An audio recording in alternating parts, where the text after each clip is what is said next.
if you're applying for a role or you're looking at a role and thinking, oh, I feel like I don't have everything that I need, is to ask yourself, what do I get from this job that I don't already have? And I think that can be a really powerful unlocking question, because when you're looking at the role, it should be only 70% of the way there, because otherwise, why are you taking the role? What are you going to be learning in that role? This is the Roller Coaster Podcast. We are here to help you be empowered and renew your sense of purpose as a midlife mom. This is your time to redefine and reclaim your power as a woman. Just because our kids are getting older doesn't mean that our lives still don't have crazy twists, turns, ups and downs. And that's not to mention what our hormones are doing. We're navigating helping our kids plan their next chapters while quietly wondering, what the heck does my next chapter look like? My name is Lucy Q, wife, mom, podcaster, and journaling mentor. This is a crazy time in your life, but you are not alone. So I'm inviting you to throw your head back, arms in the air, and come along with me for the ride. Life is like a roller coaster, baby, baby. Roller coaster. I wanna ride. Roller coaster. Life is like... Welcome to the Roller Coaster. I'm your host, Lucy Q. Now, a few episodes ago, we chatted a bit about how to manage career change in midlife and the things that we can do to stay ahead. Now, I know the prospect of such a drastic change can be daunting, but what if we looked at things differently? What if midlife was the best time for a career change? Joining me today is Carolyn Ray, a trusted global executive coach to executives, entrepreneurs, and experienced leaders worldwide, and is committed to empowering high-level leaders to elevate their performance with clarity and confidence so that they can build impactful, rewarding careers they are proud of. Welcome to the roller coaster, Carolyn. Hi, Lucy. Thank you for having me on. Very exciting. Yeah, and it's something I'm noticing more and more is women hit this point in their lives, their careers, where they sort of step back and go, wait a second, is this what I want to keep doing? You know, it either isn't aligning with what their purpose is, or it's just not bringing them joy anymore. It's not fulfilling.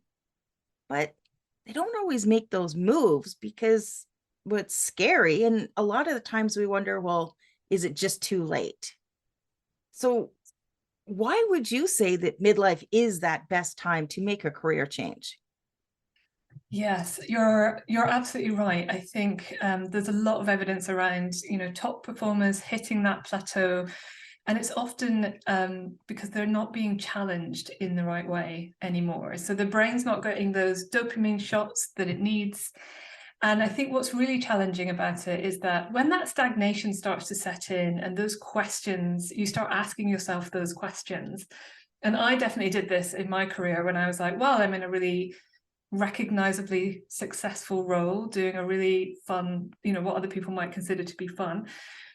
And I just wasn't feeling it. In sort of deep inside, I was not feeling it. And what's really challenging about that is your confidence can start to erode. But my perspective is, this is a real opportunity. It's an opportunity for you to figure out what you really want from your career and break out of the it's okay job. And the reason that it's a really great opportunity is because you're established in your career. In midlife, you're established in your career. You've got, 20 years of experience under your belt. You've got a plethora of strengths and skills and wisdom and knowledge. And that is a real opportunity to sort of say, okay, what of this do I want to take forward? What do I want to leave behind? What would I be happy never to have to do again? I'm like, don't show me those Excel spreadsheets. That's what I would love to leave behind. So really getting absolutely clear about, rather than this pile of experience that we have, is really refining it down, simplifying it down into the stuff that really energizes you, really creates an impact, and brings you joy. And I think one challenge that we often have, and we were talking about this, is that we often think it's a bit of a ladder. And so the only way out is to make a radical change. And I actually think part of the opportunity is to look at how do you get more of what you want into your current role, as well as looking at options to shift or make a change. So I think it's just such an exciting time to be able to do that from a place of really well-established experience. Yeah. But how does, when you're sort of making that change, how does, call it, the different workplaces relate to the more mature, and I'm going to say the more mature woman, because Yes. in my experience, men are perceived differently at this stage of their careers. Men are automatically assumed to be in those C-suite roles. They're, it's a given that they're going to be there. But I still find, and I hear stories from women that when we hit that point, we're being aged out more. So how is that translating into actually, making that career change and successfully navigating to a new path? Yeah, you're absolutely right, Lucy. I mean, companies are still doing not a good enough job by far in having women at the top table, and at the, and that pipeline of women as well. And there's work there to be done. But in the absence, and I think women, in midlife, you have that opportunity as a leader to be able to have an impact on the generations coming forward. But for you yourself, the thing that is in your power is really to make sure that you are, and this is often about getting out of your comfort zone somewhat, but make sure that you're not sitting on the laurel of, I'm going to let my hard work speak for me, because it's not going to do that. We know from the evidence that you need to really champion what you're doing. You need to ask for the opportunity that feels quite far away. And you need to make sure that you are being visible in a way that feels good and authentic. And this isn't about turning into Michael Douglas from Wall Street. This is really about making sure that, but taking it up a level and really being able to advocate for yourself and promote yourself, and not just thinking, I'll just keep my head down, I'll just keep working, I'll just keep delivering the results. You need to talk to the how of your process and the impact that you're having as well. And that's often a challenge for women across the board, but particularly, our generation, where we were not rewarded for doing that or encouraged for doing that. And so that can be the bit of discomfort that I often work with my clients. And actually, it's been a big piece for me to work on as well. So I think that is the thing that is in our power. Everything else is about influencing or is actually outside of our control. So focusing on what we can do for ourselves and hope to lead a change. And, I've noticed that in the workplace, men tend to be more, they have that bravado. They're sort of bragging a bit more about their accomplishments, where, as women, we kind of have that bad habit of saying, oh, it was nothing. It was just, whatever I did. Oh, yeah. Well, of course, everybody does that. We downplay things. And I think that does come back to our generation and how we were raised, is that, although we were those women that, you could have a career and you can have a family. We grew up in the power 80s where, we had it all and we had the shoulder pads to prove it.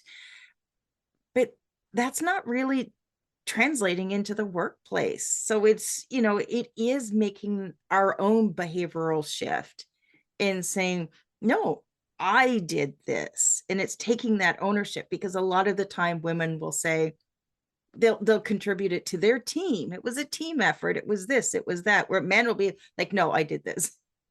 Yeah, you're completely right. And often what I hear from, and I was like this, I was like, I don't want to play the game. I don't want to talk for the sake of talking. I just want to talk when I have something to add, like something meaningful to add. And I hear that from my clients all the time as well. And what's required is not a radical shift. Like, you don't have to turn into, a swinging dick. Excuse the phrase. But love it. I love it. I'm going to quote that one. Yeah, you don't need to do that. It's just micro shifts, exactly the examples that you gave there. You know, often the first place to start is when someone says to you, you did a great job there, is to say thank you. I also had great support from my team. But sometimes it's about saying thank you and a pause, and then say, I'd also, you know, I had great support from my team as well. But these are small shifts that we can make. I call them micro shifts that make macro changes. And that is the way. It's about starting to really take ownership of the great work that, you know, we do, women do at work. And I think what's really interesting as well is, you know, women in midlife they're freaking, you know, busy. Like, we're managing kids, we're managing elderly parents, we're dealing with our own season of life as well. You know, there's things coming that we need to start thinking about, whether it's perimenopause, menopause. You've got your teams of individuals and the stuff that, you know, their individual challenges that they're bringing to the table. So we operate at a very high level and are often doing much more than the men. That's a generalization, of course, but for the most part, you know, we're supporting a lot more people. So thinking about, how am I acknowledging myself and the work that I'm doing, and really asking, challenging yourself to say, how am I acknowledging myself and the work that I'm doing, and how am I letting people know about it, is, I think, a really important practice to start building in. Are there any other things that we're doing that are, you know, we're holding ourselves back, that we're, you know, causing us to spin our own wheels in not advancing to do these things that we want to do? Yeah, I think a big one is that I'm going to let my work speak for myself. And it, like, I'm here to tell you it doesn't. You need to speak for it. The other one is waiting to be invited for a promotion, waiting to be recognized for nailing a brilliant project, waiting to you know, get the leadership training, and not asking for those things, and not vocalizing that this is what I need. So I always say to clients, like, we don't wait. Like, we don't wait. Women don't wait. That is one thing that's going to get in your way. And employers are, and again, this is a generalization, but most employers are very good at, you know, at not responding. If you're not asking, they don't need to respond. They have a lot of other things that they're thinking about. So not asking for the pay rise, that's another one. It's, you know, it's a real practice. Sometimes they're going to say no. Sometimes you might get a little bit. Sometimes you'll get the whole whack. But if you don't ask, you don't get. I'm Scottish, and the saying is, shy bairns get nowt. So that is something that was kind of drilled in. But again, this is because we were not rewarded for being assertive. We're not rewarded for putting our hand up. We're sort of rewarded for being, you know, nice and not rocking the boat. And so waiting and hoping or expecting, oftentimes I'll talk to people and they're like, well, I feel like my company should do this for me. And I said, well, have you asked them? And it's like, well, I'm waiting for them to, I feel like they should ask me. And it's like, that might never come. So get in there and ask, don't wait. And also don't, if you're on a promise, if they're like, if the company is saying to you, when you get to X or when you deliver Y, I call that sort of waiting on a promise.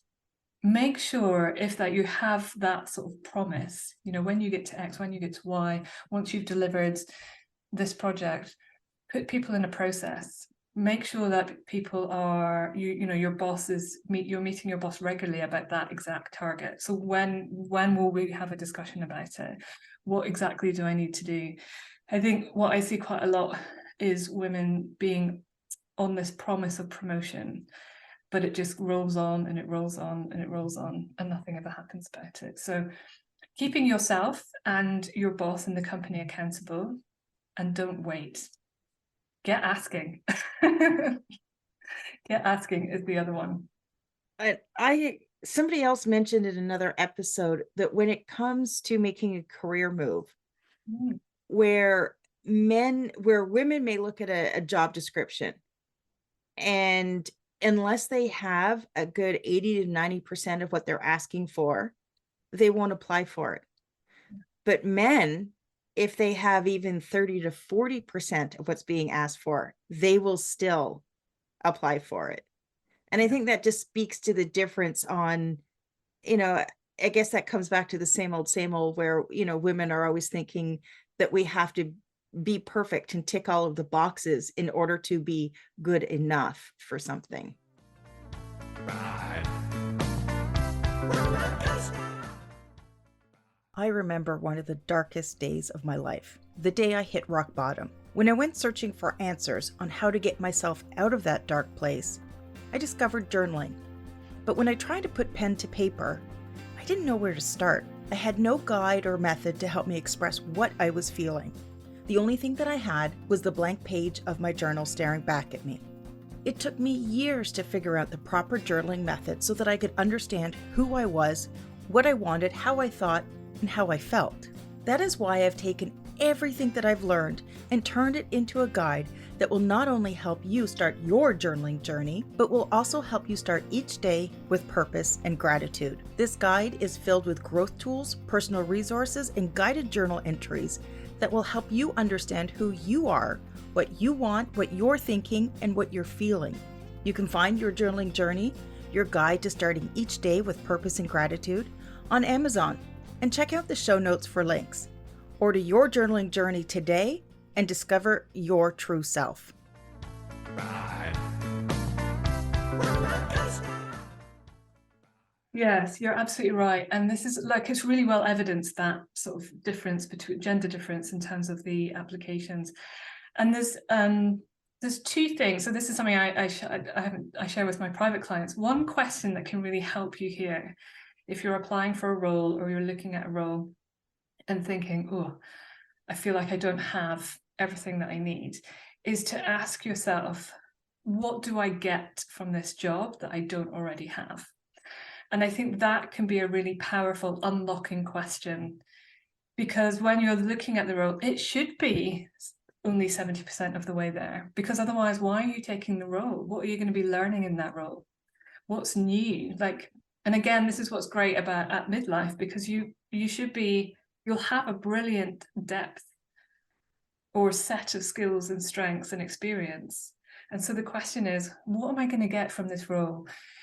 What's going to stretch me? How am I going to be growing in this role? What new things am I going to be learning? And so asking the question about how much is new, how much is additive, how much is growth, how much is development, is a really important question to be asking yourself. And that framing can really help you get more comfortable with, yeah, that's right, these things that I don't have, or I only have to a particular level, I want to get more of.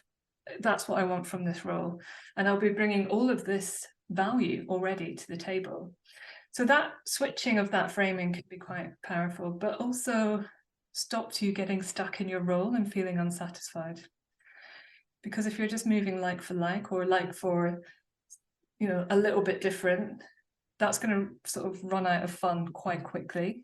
And so you can move into a role and then feel like, oh, I'm back being stuck again. So really important to go for something where you don't have all the, and also job descriptions are only, you're like, Yeah. Who really actually works their job description? Exactly. Yeah. But that makes a lot of sense, because, if you are ticking all of the boxes, then you're only making a lateral move. Yeah. And if you're not happy where you are, then where are you going to be happy where you're going if you're just doing the same old? Whereas if you're reaching and stretching, well, that's where you're getting that mental stimulation. That's where you're having to learn something new, because, we all know in the aging process, the more that you're learning new things, Yes. the younger you keep your mind. Yes. So you do want to be stretching. You do want to be, saying, I don't know this yet, but this is where I want to learn and grow. But this is what I do bring to the table. It's creating that. I guess it comes down to being able to properly advocate for ourselves and being our own cheerleaders. Yeah, it's about leading your career as opposed to managing your career. And I think that's really brings me on to the sort of another sort of habit that we can get into, or another thing that we can do as women professionals, and I see this across the board actually, but where we're focusing all of our energy on doing the job. So we have a sole focus on doing the job. And a lot of that comes from a similar space and energy of like, I need to prove it, I need to be all over my job, I need to be making sure that I'm delivering. And I think what happens when you've got a sole focus on the job is that you end up not thinking about, where is this job taking me? You don't invest in developing, like acknowledging, where do I need to develop? What gaps do I need to have? Who do I need to connect with? Am I maximizing the network that this opportunity is giving me? Am I sort of maximizing, the things that I need to keep me moving in my career? And so we can spend all the time just doing the doing without thinking about, well, where is this taking me? And is it in a direction I want to go, or do I need to make some changes accordingly? So thinking about I guess what I would call the strategy piece of your career, not just the, like, I'm going to create some great results and have a great impact. And, that also comes down to, instead of just focusing our job, it's also building all of those relationships around us, not only in our own circle of our own team or our own sort of division, but it's also building those relationships in other areas, because your move may not be within your department or outside of your company. It could be to another department, but to get there, you need to have that knowing, that understanding, and those connections with people. Yeah, that's absolutely right. And that's really important from a sort of making moves thing, particularly now. What we're seeing in careers is that there is that appetite to, if you have corporate knowledge and you have a really established set of skills and experience, and you're known, then people do want you to be sort of moving into different areas. It's also really great in terms of serving how you feel about, rather than having to make a sort of radical change, it's about, how do I change within that role? And then I think the other thing that really helps you is, if you have a challenging experience with your boss or your like a key stakeholder, having that broad, like, sort of, it's not about going around people, but it's about building a network out more broadly who knows you as well, rather than just being filtered through this individual, which is something that can happen, and whether you're being micromanaged or perhaps not represented in the right way. So having that broader network really serves you from a visibility point of view. Now, earlier in our conversation, you mentioned the career ladder. Yes. Can you maybe sort of share a little bit more about what that is and how it may be time to step off of that ladder? Yeah, I think, we were talking about how in our generation, you grew up with this idea of the career ladder. So you start out and you keep moving up and you keep moving up, and at some point you'll get to the top. And, I don't think anyone gets this now, but certainly when I started out, there was this idea of, you served 25, 30, 40 years, and then you got your gold clock. I think it was like a gold carriage clock. Here it's like a golden watch or something. Yeah. Well, it used to be. Yeah. And then, you set off into set sail into your retired life. And I think what's really interesting now, the world of work's obviously changed a lot, but the career ladder doesn't exist quite as well. And also what I see from clients is that they're often looking at the next step on their ladder and thinking, I don't think I want that. I don't want more of the same, or I don't want more of the same, but with less of the fun stuff and more of the, might be the corporate stuff, and they're often looking and thinking, I'm not too sure. And so one thing that can be really powerful is to think about your career as a relationship. So thinking about your career as, if you were to ask your career, like, how are we doing? Like, how are we getting on at the moment? So some questions that I think can be really helpful is thinking about, would you rehire yourself? Like, would you hire yourself into your role right now? We just had news today that Jacinda Ardern, who's the New Zealand Prime Minister, has resigned from her post. Oh, really? And yeah, youngest head of state ever, woman, has led with incredible empathy and just shown us how it is possible to lead in a different way. So she's resigned, and the reason that she resigned is she said, I just don't have enough in the tank for the next phase. And I felt like that was so powerful because it reminds you that you need to always be checking in with yourself around, do I want to stay in this role? Do I have enough to give? And also, is it giving back to me? Is there that reciprocity coming back? And also that no job is really worth losing losing that fire for. That's a moment when it's, to think about, right, I need to do something different. Well, didn't she have a baby during her term? She had a baby. She had all the things. She had COVID. She had a terrorist, incident, and then the volcano thing. So she did have a baby, and I think it's a good reminder of, like, there's a season for the job that you're doing right now, and you need to think about your career in the season of life that you're in. And I think for midlife, that's particularly potent because there's a lot happening in your life, and yet women that I meet are like, but career is really important to me. I'm ambitious for not just my career, but for my life as a whole. Like, there's things that I want to do for me, for my family. And so thinking about this relationship in that way is, is there that reciprocity there? Do I feel aligned to my career? Am I investing in it in the right way? Is it fun? Is it enjoyable? And then thinking about, if it's not, what do I need to do? What changes do I need to make? And again, they don't always need to be radical, although that can be fun too. But but I think it's just thinking about, it's a really big pillar of your life, and it takes a lot of time. So I think it's really important to think about it, not as this sort of thing that's propped up against the wall that we just have to keep climbing because that's what we've been told to do, but actually think like, this is, a relationship in my life, and it needs to feel like there's that reciprocity and energy. And what a powerful self-care move to be able to sit there and say, I don't have enough left anymore for this role. And that's in one part acknowledging how much the role took from her. Yes. But also at the same time saying, okay, this is no longer my path. And I think that is an incredible example of wisdom and self-care for any woman, no matter what point they are at their career, is to say, this is no longer for me, and to step aside and to find the next thing for you. Yeah. And I think it's such, those are the leadership roles that we need to see women making. Yeah.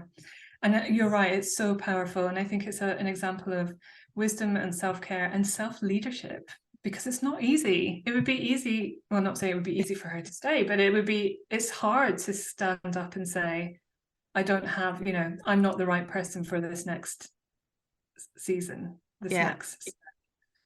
So yeah, and it's of course it's a shame because she's one of the leaders. We need more women leaders like her in posts, but so powerful. She's been exemplary, I think. Powerful. Now, as we wrap up today, Carolyn, do you have any final words of wisdom for our listeners? I think my biggest word of wisdom is to take time. So I think we often think about making career moves and it's about getting the perfect CV or the perfect LinkedIn profile, or you need to retrain or make a sideways moves. I'm also very against sideways moves, but that's another one. And I feel like none of those are the route to success. The fastest route to a high impact move is clarity. It's clarity. It's clarity about what you're brilliant at, is clarity about your values, is clarity about what you want next and how you're going to get it. And so one thing that I have to offer your listeners is I have what I call my career mojo audit. So it's how to reignite your career mojo. And it's just a really quick, simple way for you to identify what's working well, what the gaps are, to help you clarify and focus, and get some guided coaching through your sort of current career challenge. So to really help you get unstuck and then move forward. So simple actions that you can take. So that's available if you're feeling like you want to get some mojo back. And is it a quiz? Yeah, it's like a sort of a coaching tool that people can access. So you can access it on time and work your way through it yourself. So yeah, if you're, you can sort of drop me a note on. I think that it'll be in the show notes, won't be? But you can. Yeah, I'm gonna have everything there. Yeah. Yeah.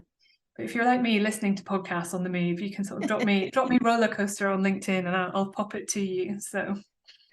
Perfect. Now, to connect with Carolyn, make sure you check out the show notes. I am going to have all of the links in there. And remember, if you're feeling lost, stuck, and confused in midlife, grab a copy of my guided journal, Your Journaling Journey. It's packed with tools to help you find clarity, guided prompts, affirmations, and gratitude. You can get Your Journaling Journey on Amazon.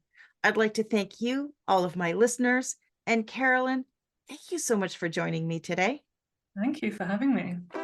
Thanks for listening to this episode of the Roller Coaster Podcast. Want to chat or share your ideas about today's show? Pop me an email at hello@therollercoasterpodcast.com. Don't forget to connect with me on Facebook and Instagram at The Roller Coaster Podcast. Our theme song, Roller Coaster, was performed by The Lucky Setback. Audio editing by the one and only Jeff Quigley of Quigley Creative. Life is like a roller